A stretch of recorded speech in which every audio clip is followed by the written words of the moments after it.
Unrivaled just lost 65% of their audience in 1 year, and the same WNBA players who were threatening to strike last month are now begging to play for their old salaries. Let me show you exactly how this empire is crumbling in real time.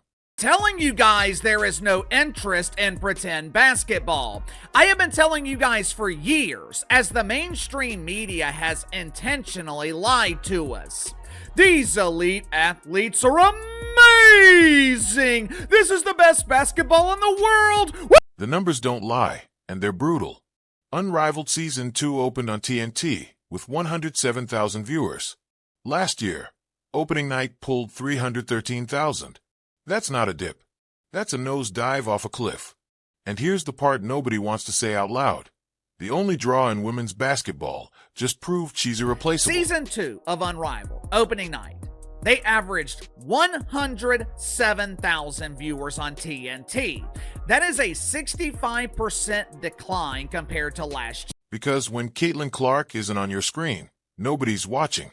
Not Angel Reese, not Paige Buchers, not Aya Wilson, or whatever name they're using this week. Unrivaled is paying Paige Buchers $348,000 to generate 17,000 viewers. Do the math on that business model. I'll wait. TNT spent millions promoting this league. Mainstream media told us women's basketball was exploding. They sold us a narrative that elite athletes deserve our attention and our money. But the audience spoke, and what they said was devastating.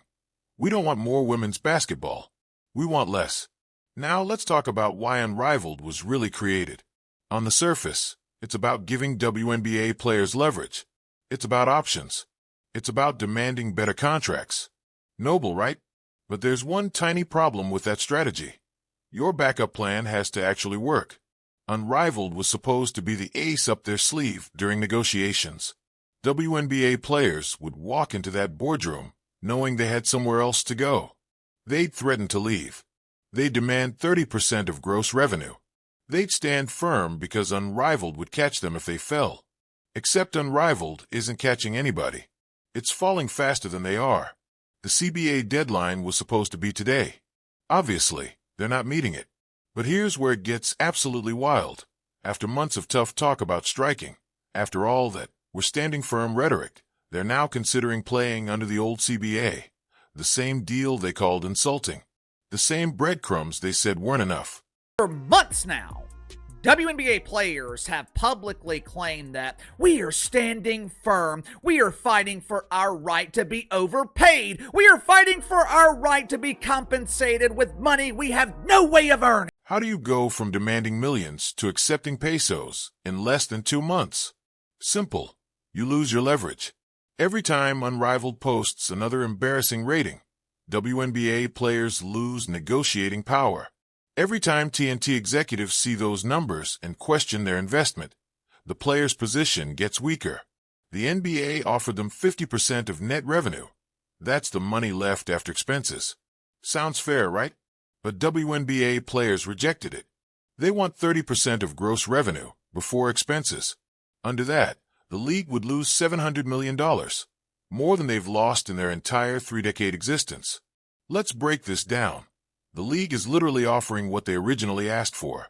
Yet they'd rather play for their old salaries than take what they demanded in the first place. Last time I checked, your electric company doesn't accept beliefs as payment. Your landlord doesn't care about principles when rent is due.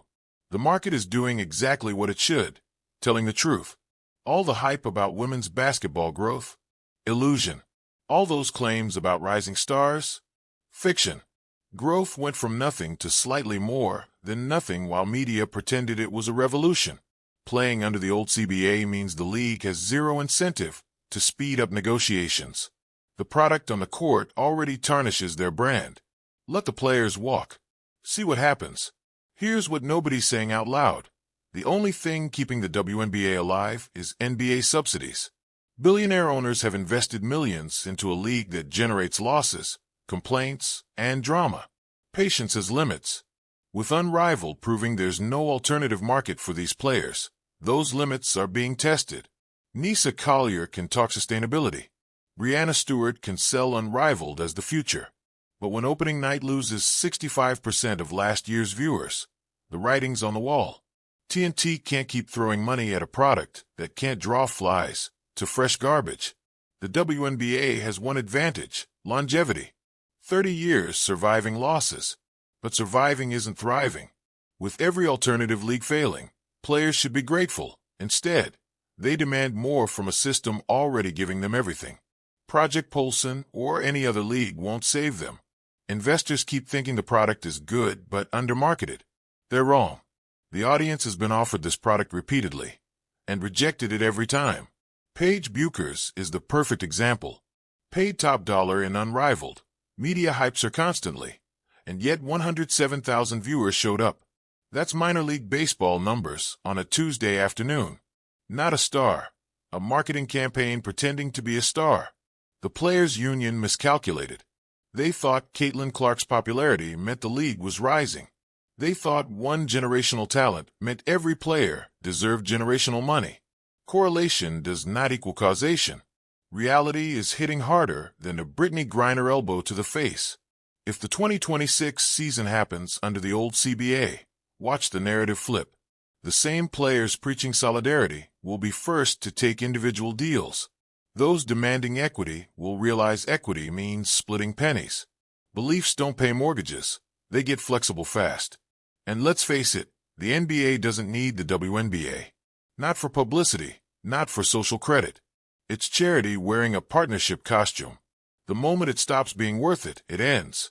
WNBA players keep acting like they have leverage. They don't. It's an illusion shattering with every unrivaled broadcast. Media won't tell you. They'll keep calling mediocre players elite and pretending growth is real. But ratings don't lie. The audience doesn't care about agendas. Unrivaled's failure isn't just one league collapsing. It's proof that women's basketball as a commercial product has a ceiling. Caitlin Clark. Without her, 107,000 viewers. With her, numbers that actually matter. Remove her, and the ecosystem collapses back to irrelevance. Here's what happens next. WNBA players either accept something close to the old CBA, or they strike and get replaced. Unrivaled either shuts down or limps along burning investor money. Media keeps lying about growth. And a year from now, we'll have this exact same conversation because nothing changed fundamentally. The house of cards is falling. The emperor has no clothes. Pick your metaphor. They all fit. Women's basketball had a golden opportunity with Caitlin Clark. Instead of building around her, some resented her. Instead of capitalizing on real interest, they demanded fake interest count the same. Lesson from a market? You're worth what someone will pay, not what you think you deserve. So, comment below. Should WNBA players take the old deal or strike? Because at this point, I'm not sure which is more embarrassing.